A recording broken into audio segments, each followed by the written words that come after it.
नमस्ते, मैं रोशन हरिमकर मेरे नए चैनल पर आपका स्वागत करता हूं। हमने ये चैनल हमारे सभी धर्मोक पुस्तकों का चयन करने के लिए बनाया है। इसकी पहली वीडियो में हमने भागवत गीता अध्याय 4 श्लोक 10 से 22 का चयन किया है। आज अध्याय 4 श्लोक 23 से 33 का चयन करेंगे। हमारा संकल्प अच्छा लगे तो चैनल को सब्सक्राइब और लाइक करें। भगवद गीता अध्याय 4 श्लोक 23। गतसंगस्य मुक्तस्य ज्ञानवस्थित चेतस यज्ञाचर्त कर्म समग्रण प्रविलीयते। अनुवाद: वे भौतिक आसक्तियों के बंधन से मुक्त हो जाते हैं और उनकी बुद्धि दिव्य ज्ञान में स्थापित हो जाती है। चूंकि वे सभी कार्य भगवान के लिए बलिदान के रूप में करते हैं, वे सभी कर्म प्रतिक्रियाओं से मुक्त हो जाते हैं। स्पष्टीकरण: इस श्लोक में भगवान कृष्ण पिछले 5 श्लोकों के निष्कर्ष का सारांश देते हैं। अपने सभी कार्यों को ईश्वर को समर्पित करना इस समझ से उत्पन्न होता है कि आत्मा ईश्वर की शाश्वत सेवक है। चैतन्य महाप्रभु ने कहा, जीवेर स्वरूप है कृष्णेर नित्यदास। चैतन्य चरितामृत मध्य लीला 20.108 वी 18। आत्मा स्वभाव से भगवान का सेवक है। जो लोग इस ज्ञान में स्थापित हो जाते हैं, वे अपने सभी कर्म उन्हें अर्पित करने के रूप में करते हैं और अपने कर्मों के पापपूर्ण परिणामों से मुक्त हो जाते हैं। ऐसी आत्माओं में किस प्रकार की दृष्टि विकसित होती है? श्री कृष्ण इसे अगले श्लोक में समझाते हैं। भगवद गीता अध्याय 4 श्लोक 24। ब्रह्मार्पण ब्रह्मा हविर्ब्रह्माग्नो ब्राह्मण हुतम ब्रह्मैव तेन गंतव्यम ब्रह्म कर्मस्माधिना। अनुवाद: जो लोग पूरी तरह से ईश्वर चेतना में लीन हैं, उनके लिए आहुति ब्रह्मा है। जिस करछुल से इसे चढ़ाया जाता है वह ब्रह्मा है। अर्पण करने का कार्य ब्रह्मा है और यज्ञ अग्नि भी ब्रह्मा है। ऐसे व्यक्ति जो हर चीज को भगवान के रूप में देखते हैं, आसानी से उन्हें प्राप्त कर लेते हैं। स्पष्टीकरण: वस्तुतः संसार की वस्तुएं भगवान की भौतिक ऊर्जा माया से बनी हैं। ऊर्जा ऊर्जावान होने के साथ एक भी है और उससे भिन्न भी। उदाहरण के लिए प्रकाश अग्नि की ऊर्जा है। इसे अग्नि से भिन्न माना जा सकता है क्योंकि इसका अस्तित्व अग्नि से बाहर है, लेकिन इसे अग्नि का ही एक भाग भी माना जा सकता है। इसलिए जब सूरज की किरणें खिड़की से कमरे में प्रवेश करती हैं, तो लोग कहते हैं, सूरज आ गया है। यहाँ वे सूर्य की किरणों को सूर्य के साथ जोड़ रहे हैं। ऊर्जा ऊर्जावान से भिन्न है और फिर भी उसका एक हिस्सा है। आत्मा भी ईश्वर की ऊर्जा है। यह एक आध्यात्मिक ऊर्जा है जिसे जीव शक्ति कहा जाता है। श्री कृष्ण श्लोक 7.5 में यह कहते हैं। चैतन्य महाप्रभु ने कहा, जीव तत्व शक्ति कृष्ण तत्व शक्तिमान गीता विष्णु पुराण आदि ताहते प्रमाण। चैतन्य चरितामृत आदि लीला 7.117 वी 19। भगवान कृष्ण ऊर्जावान हैं और आत्मा उनकी ऊर्जा है। यह भगवद गीता विष्णु पुराण आदि में कहा गया है। इस प्रकार आत्मा एक साथ ईश्वर से एक भी है और उससे भिन्न भी। इसलिए जिनका मन पूरी तरह से ईश्वर चेतना में लीन है, वे पूरे विश्व को ईश्वर के साथ एकता में देखते हैं और उससे अलग नहीं होते हैं। श्रीमद् भागवतम में कहा गया है, सर्वभूतेषु यः पश्येत् भगवद्भावम् आत्मानः भूतानि भगवत्यात्मन्येष भगवत्तोत्तमः। 11 फरवरी 1945 वी 20। जो हर जगह और सभी प्राणियों में ईश्वर को देखता है, वह सर्वोच्च अध्यात्मवादी है। ऐसे उन्नत अध्यात्मवादियों के लिए जिनका मन पूरी तरह से ईश्वर चेतना में लीन है, बलिदान करने वाला व्यक्ति, बलिदान की वस्तु, बलिदान के उपकरण, यज्ञ अग्नि और बलिदान का कार्य, सभी को इससे अलग नहीं माना जाता है। ईश्वर यज्ञ किस भावना से किया जाना चाहिए? इसकी व्याख्या करने के बाद भगवान कृष्ण अब बताते हैं कि इस संसार में लोग शुद्धि के लिए विभिन्न प्रकार के यज्ञ करते हैं। भगवद गीता अध्याय 4 श्लोक 25। दैव में वापरे यज्ञ योगिनः पर्युपास्ते ब्रह्माग्नाव परे यज्ञ यज्ञैनैवोपजुह्वति। अनुवाद: कुछ योगी भौतिक प्रसाद के साथ दिव्य देवताओं की पूजा करते हैं। अन्य लोग पूर्णता से पूजा करते हैं, जो स्वयं को सर्वोच्च सत्य की अग्नि में आहुति देते हैं। स्पष्टीकरण: बलिदान या यज्ञ सर्वोच्च भगवान को अर्पण के रूप में दिव्य चेतना में किया जाना चाहिए। हालांकि लोगों की समझ अलग अलग होती है और इसलिए वे असमान चेतना के साथ अलग अलग तरीकों से बलिदान करते हैं।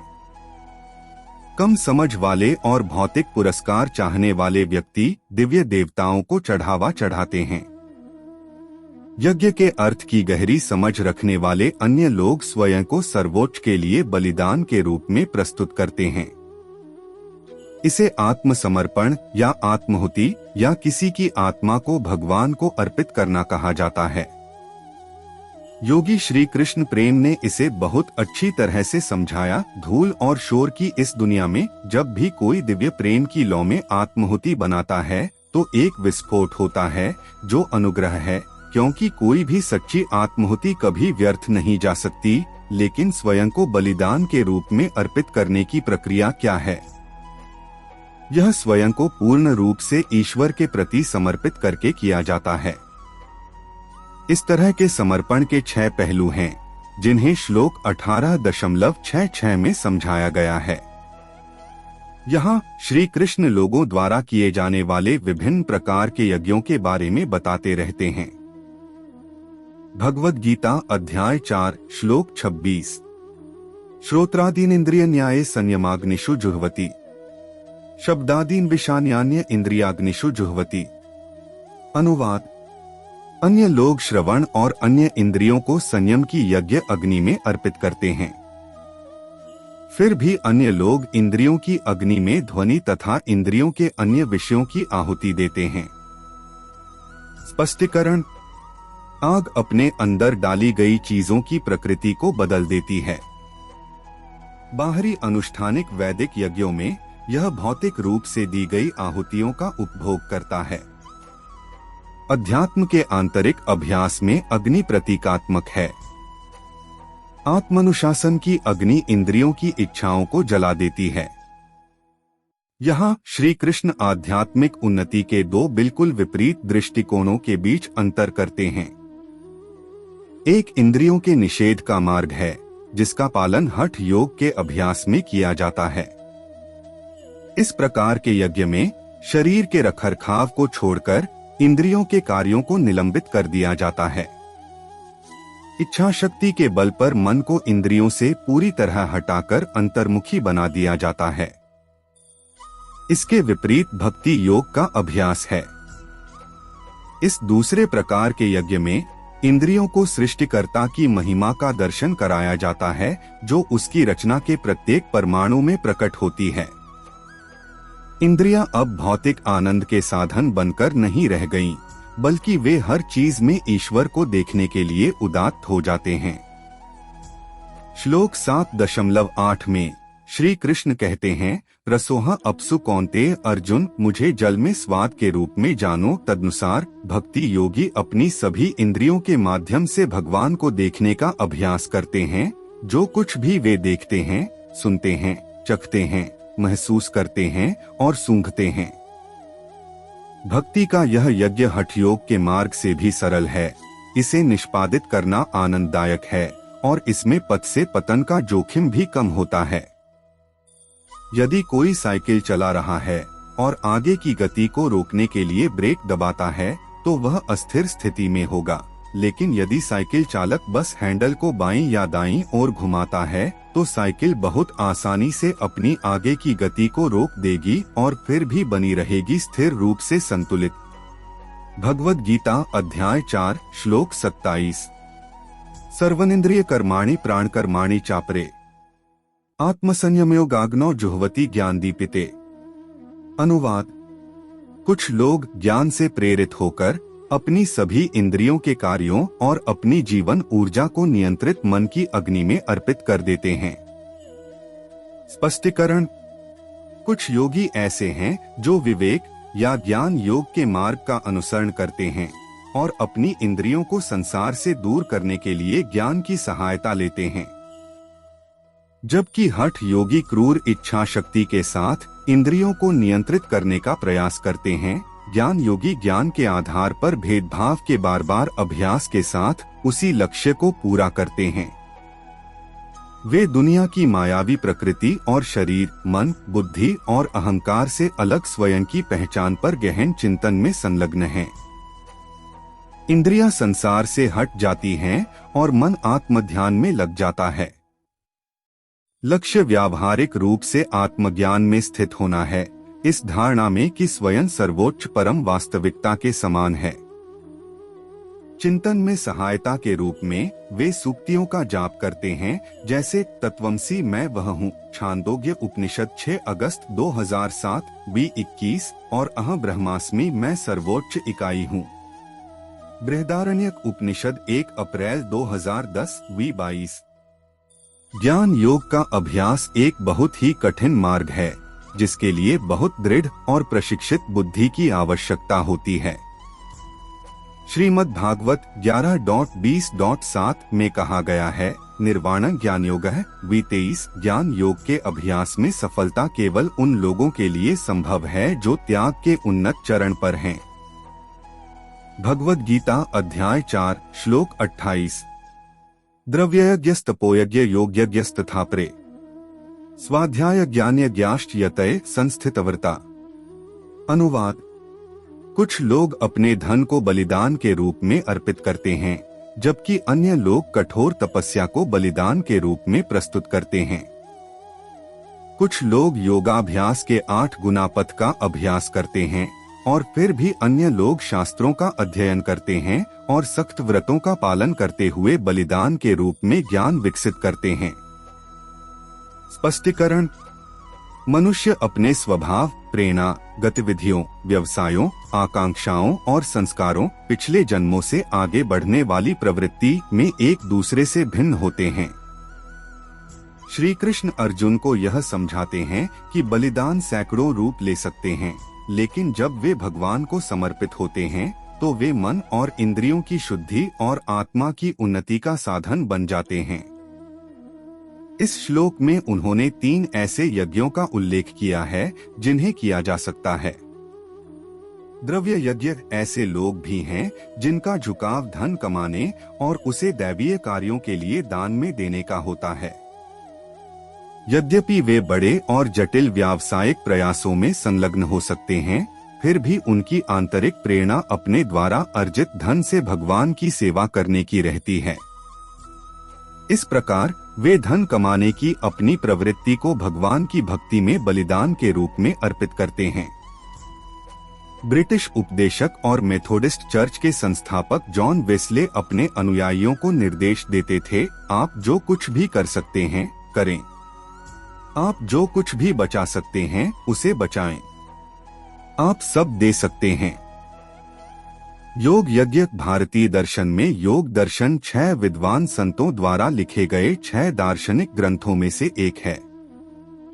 जैमिनी ने मीमांसा दर्शन, वेद व्यास ने वेदांत दर्शन, गौतम ने न्याय दर्शन, कणाद ने वैशेषिक दर्शन, कपिल ने सांख्य दर्शन और पतंजलि ने योग दर्शन लिखा। पतंजलि योग दर्शन आध्यात्मिक उन्नति के लिए 8 गुना पथ का वर्णन करता है, जिसे अष्टांग योग कहा जाता है, जो शारीरिक तकनीकों से शुरू होता है और मन की विजय पर समाप्त होता है। कुछ लोगों को यह मार्ग आकर्षक लगता है और वे इसे त्याग के रूप में अपनाते हैं। हालांकि पतंजलि योग दर्शन स्पष्ट रूप से कहता है, समाधि सिद्धिरीश्वर प्राणिधानात् 2.45 V24। योग में पूर्णता प्राप्त करने के लिए आपको भगवान के प्रति समर्पण करना होगा। इसलिए जब अष्टांग योग की ओर झुकाव रखने वाले व्यक्ति भगवान से प्रेम करना सीखते हैं, तो वे अपने योग अभ्यास को भक्ति की अग्नि में यज्ञ के रूप में अर्पित करते हैं। इसका एक उदाहरण योग प्रणाली जगतगुरु कृपालुजी योग है, जहां अष्टांग योग की भौतिक मुद्राओं का अभ्यास भगवान के लिए यज्ञ के रूप में किया जाता है। साथ ही उनके दिव्य नामों का जाप भी किया जाता है। भक्ति के साथ योग मुद्राओं के इस तरह के संयोजन से अभ्यासकर्ता की शारीरिक, मानसिक और आध्यात्मिक शुद्धि होती है। ज्ञान यज्ञ। कुछ व्यक्तियों का रुझान ज्ञान की खेती की ओर होता है। यह प्रवृत्ति ईश्वर के प्रति अपनी समझ और प्रेम को बढ़ाने के लिए धर्म ग्रंथों के अध्ययन में अपना आदर्श रोजगार पाती है। सा विद्या तन्मतिर्या भागवत 4.29.49 V25। सच्चा ज्ञान वह है जो भगवान के प्रति हमारी भक्ति को बढ़ाता है। इस प्रकार अध्ययनशील इच्छुक साधक ज्ञान के यज्ञ में संलग्न होते हैं, जो भक्ति की भावना से उत्प्रोत होने पर भगवान के साथ प्रेमपूर्ण मिलन की ओर ले जाता है। भगवद गीता अध्याय 4 श्लोक 29 से 30। अपाने जुह्वति प्राण प्राणेपान तथा पेरे प्राणापंगति रुद्ध्वा प्राणायाम परायण 29। अपरे नेताहारः प्राणान प्राणेषु जुह्वति सर्वेप्येते यज्ञविदो यज्ञक्षपिटकल्मषा 30। अनुवाद। फिर भी अन्य लोग आने वाली सांस में बाहर जाने वाली सांस की बलि चढ़ाते हैं, जबकि कुछ आने वाली सांस को बाहर जाने वाली सांस में चढ़ाते हैं। कुछ लोग कठिन परिश्रम से प्राणायाम का अभ्यास करते हैं और आने वाली और बाहर जाने वाली सांसों को रोकते हैं और पूरी तरह से जीवन ऊर्जा के नियमन में लीन रहते हैं। फिर भी अन्य लोग अपने भोजन का सेवन कम कर देते हैं और जीवन ऊर्जा में श्वास को बलिदान के रूप में अर्पित करते हैं। बलिदान के ये सभी ज्ञाता ऐसे प्रदर्शनों के परिणामस्वरूप अपनी अशुद्धियों से शुद्ध हो जाते हैं। स्पष्टीकरण। कुछ लोग प्राणायाम के अभ्यास की ओर आकर्षित होते हैं, जिसका अनुवाद सांस पर नियंत्रण के रूप में किया जाता है। इसमें शामिल है पूरक श्वास को फेफड़ों में खींचने की प्रक्रिया, रेचक सांस के फेफड़ों को खाली करने की प्रक्रिया, अंतरकुंभक सांस लेने के बाद सांस को फेफड़ों में रोककर रखना, निलंबन की अवधि के दौरान बाहर जाने वाली सांस आने वाली सांस में निलंबित हो जाती है, बाह्य कुंभक सांस छोड़ने के बाद फेफड़ों को खाली रखना, निलंबन की अवधि के दौरान आने वाली सांस बाहर जाने वाली सांस में निलंबित हो जाती है। दोनों कुंभक उन्नत तकनीकें हैं और इनका अभ्यास योग्य शिक्षकों की देखरेख में ही किया जाना चाहिए, अन्यथा ये नुकसान पहुंचा सकते हैं। प्राणायाम के अभ्यास की ओर रुझान रखने वाले योगी इंद्रियों को वश में करने और मन को ध्यान में लाने में मदद करने के लिए सांस नियंत्रण की प्रक्रिया का उपयोग करते हैं। फिर वे यज्ञ की भावना से नियंत्रित मन को परम भगवान को अर्पित करते हैं। प्राण वास्तव में श्वास नहीं है, यह एक सूक्ष्म जीवन शक्ति ऊर्जा है जो सांस और विभिन्न प्रकार की चेतन और निर्जीव वस्तुओं में व्याप्त है। वैदिक शास्त्रों में शरीर में 5 प्रकार के प्राणों का वर्णन किया गया है। प्राण, अपान, व्यान, समान, उदान, जो विभिन्न शारीरिक कार्यों को विनियमित करने में मदद करते हैं। इनमें से समन पाचन के शारीरिक कार्य के लिए जिम्मेदार है। कुछ लोगों का झुकाव उपवास की ओर भी हो सकता है। वे इस ज्ञान के साथ अपने खाने में कटौती करते हैं कि आहार चरित्र और व्यवहार को प्रभावित करता है। इस तरह के उपवास को प्राचीन काल से भारत में एक आध्यात्मिक तकनीक के रूप में नियोजित किया गया है और यहाँ इसे यज्ञ का एक रूप भी माना जाता है। जब आहार कम कर दिया जाता है तो इंद्रियां कमजोर हो जाती हैं और समान, जो पाचन के लिए जिम्मेदार है, स्वयं को निष्क्रिय कर देता है। यह उस बलिदान की प्रकृति है जो कुछ लोग करते हैं। लोग शुद्धि के उद्देश्य से ये विभिन्न प्रकार की तपस्याएं करते हैं। यह इंद्रियों और मन की संतुष्टि की इच्छा है, जिसके कारण हृदय अशुद्ध हो जाता है।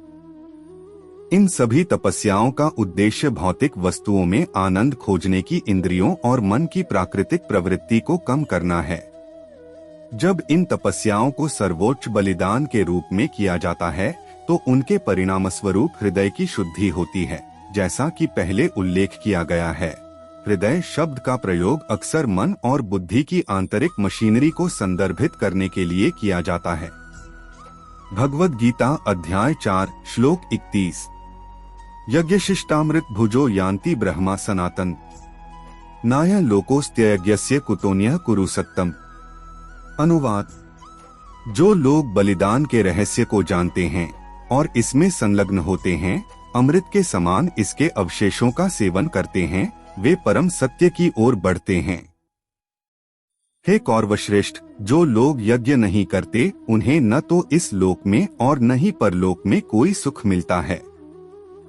स्पष्टीकरण: बलिदान का रहस्य, जैसा कि पहले उल्लेख किया गया है, यह समझ है कि इसे भगवान की प्रसन्नता के लिए किया जाना चाहिए और फिर अवशेषों को उनके प्रसाद अनुग्रह के रूप में लिया जा सकता है। उदाहरण के लिए, भगवान के भक्त उन्हें भोजन अर्पित करने के बाद उसे ग्रहण करते हैं। भोजन पकाने के बाद वे इसे वेदी पर रखते हैं और भगवान से उनकी भेंट स्वीकार करने के लिए प्रार्थना करते हैं। वे मन ही मन इस भाव का ध्यान करते हैं कि साक्षात भगवान थाली में भोजन कर रहे हैं। प्रसाद के अंत में थाली में बचे अवशेष को प्रसाद या भगवान की कृपा के रूप में स्वीकार किया जाता है। ऐसे अमृत रूपी प्रसाद को ग्रहण करने से रोशनी, शुद्धि और आध्यात्मिक उन्नति होती है। इसी भावना से भक्त भगवान को वस्त्र अर्पित करते हैं और फिर उन्हें प्रसाद के रूप में धारण करते हैं। वे उनके देवता को अपने घर में स्थापित करते हैं और फिर उसमें इस भाव के साथ रहते हैं कि उनका घर भगवान का मंदिर है। जब वस्तुओं या गतिविधियों को भगवान को बलिदान के रूप में पेश किया जाता है तो अवशेष या प्रसाद आत्मा के लिए अमृत जैसा आशीर्वाद होता है। महान भक्त उद्धव ने श्री कृष्ण से कहा, त्वयोपभुक्तस्रग गंधवसो लंकार चर्चिता उच्छिष्ट भोजनो दासस्तव माया जायम ही। भागवतम 11 जून 1946 वी 26। मैं केवल वही खाऊंगा, सूंघूंगा, पहनूंगा, रहूंगा और उन वस्तुओं के बारे में बात करूंगा जो सबसे पहले आपको पेश की गई हैं। इस प्रकार उस बचे हुए को आपके प्रसाद के रूप में ग्रहण करके मैं आसानी से माया पर विजय प्राप्त कर लूंगा। जो लोग यज्ञ नहीं करते वे कर्म के फल में उलझे रहते हैं और माया की पीड़ा भोगते रहते हैं। भगवद गीता अध्याय 4 श्लोक 32। एवं बहुविधि यज्ञ वित्ता ब्राह्मणों मुखे कर्मजान विद्धि तान सर्वानेवं ज्ञात्वा विमोक्ष्य से। अनुवाद: वेदों में इन सभी विभिन्न प्रकार के बलिदानों का वर्णन किया गया है। उन्हें भिन्न भिन्न प्रकार के कार्यों से उत्पन्न हुआ जानो, यह समझ भौतिक बंधन की गांठों को काट देती है। स्पष्टीकरण: वेदों की एक खूबसूरत विशेषता यह है कि वे मानव स्वभावों की व्यापक विविधता को पहचानते हैं और उनका समाधान करते हैं। इस प्रकार विभिन्न प्रकार के कलाकारों के लिए विभिन्न प्रकार के बलिदानों का वर्णन किया गया है। उनमें आम बात यह है कि उन्हें भक्ति के साथ भगवान को अर्पित किया जाना चाहिए। इस समझ के साथ कोई व्यक्ति वेदों में विविध निर्देशों से भ्रमित नहीं होता है और अपनी प्रकृति के लिए उपयुक्त विशेष यज्ञ का पालन करके व्यक्ति को भौतिक बंधन से मुक्त किया जा सकता है। भगवद गीता अध्याय 4 श्लोक 33। श्रेयांद्रव्यमाद्यज्ञयज्ञः परन्तप सर्वं कर्मखिलं पार्थ ज्ञाने परिसमाप्यते। अनुवाद: हे शत्रुओं को वश में करने वाले, ज्ञान पूर्वक किया गया यज्ञ किसी भी यांत्रिक भौतिक यज्ञ से श्रेष्ठ है। आखिरकार हे पार्थ, कर्म के सभी यज्ञों की परिणति ज्ञान में होती है। स्पष्टीकरण: श्री कृष्ण अब पूर्व वर्णित यज्ञों को उचित परिप्रेक्ष्य में रखते हैं। वह अर्जुन से कहते हैं कि भक्ति के भौतिक कार्य करना अच्छा है, लेकिन पर्याप्त नहीं। अनुष्ठानिक अनुष्ठान, व्रत, मंत्र जाप, पवित्र तीर्थयात्राएं सभी ठीक हैं, लेकिन यदि वे ज्ञान के साथ नहीं किए जाते हैं तो वे केवल शारीरिक गतिविधियां बनकर रह जाते हैं। ऐसी यांत्रिक गतिविधियां कुछ भी न करने से बेहतर हैं, लेकिन वे मन को शुद्ध करने के लिए पर्याप्त नहीं हैं। बहुत से लोग माला पर भगवान का नाम जपते हैं, धर्म ग्रंथों के पाठ में बैठते हैं, पवित्र स्थानों पर जाते हैं और पूजा समारोह करते हैं, इस विश्वास के साथ कि शारीरिक कार्य ही उन्हें भौतिक बंधन से मुक्त करने के लिए पर्याप्त है। हालांकि संत कबीर इस विचार को बहुत स्पष्टता से खारिज करते हैं। माला फेरता युग फिरा, फिरा न मन का फेर, कर का मन का दरीके, मन का फेर। 2027। हे आध्यात्मिक जिज्ञासु, आप कई युगों से जप की माला घुमा रहे हैं, लेकिन मन की शरारतें बंद नहीं हुई हैं। अब उन मोतियों को नीचे रख दो और मन के मोतियों को घुमाओ। जगतगुरु श्री कृपालु जी महाराज कहते हैं, बंधन और मोक्ष का कारण मन ही बखान ये ते कौनु, भक्ति करु करु मनते हरि ध्यान। भक्ति शतक श्लोक 19-28। बंधन और मोक्ष का कारण मन। आप चाहे किसी भी प्रकार की भक्ति करें, अपने मन को भगवान के ध्यान में लगाएं। ज्ञान की साधना से भक्ति भावना का पोषण होता है। उदाहरण के लिए मान लें कि यह आपकी जन्मदिन की पार्टी है और लोग आकर आपको उपहार दे रहे हैं। कोई आता है और तुम्हें एक फटा हुआ थैला देता है।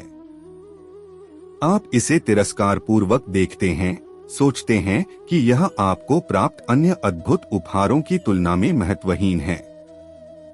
वह व्यक्ति आपसे बैग के अंदर देखने का अनुरोध करता है। आप इसे खोलें और $100 मूल्य वर्ग के 100 नोटों का ढेर पाएं। आप तुरंत बैग को अपने सीने से लगा लेते हैं और कहते हैं, यह मुझे मिला सबसे अच्छा उपहार है। इसकी सामग्री के ज्ञान से वस्तु के प्रति प्रेम विकसित हुआ। इसी प्रकार ईश्वर के बारे में ज्ञान और उसके साथ हमारे संबंध का विकास भक्ति भावनाओं को पोषित करता है। अत श्री कृष्ण अर्जुन को समझाते हैं कि ज्ञान पूर्वक किया गया यज्ञ भौतिक वस्तुओं के त्याग से श्रेष्ठ है। अब वह ज्ञान प्राप्त करने की प्रक्रिया बताते हैं। अध्याय 4 जारी है। हमारा कार्य अगर अच्छा लगे तो चैनल को सब्सक्राइब करें और अगली वीडियो के लिए बेल आइकॉन दबाएं। आपके महत्वपूर्ण समय के लिए धन्यवाद।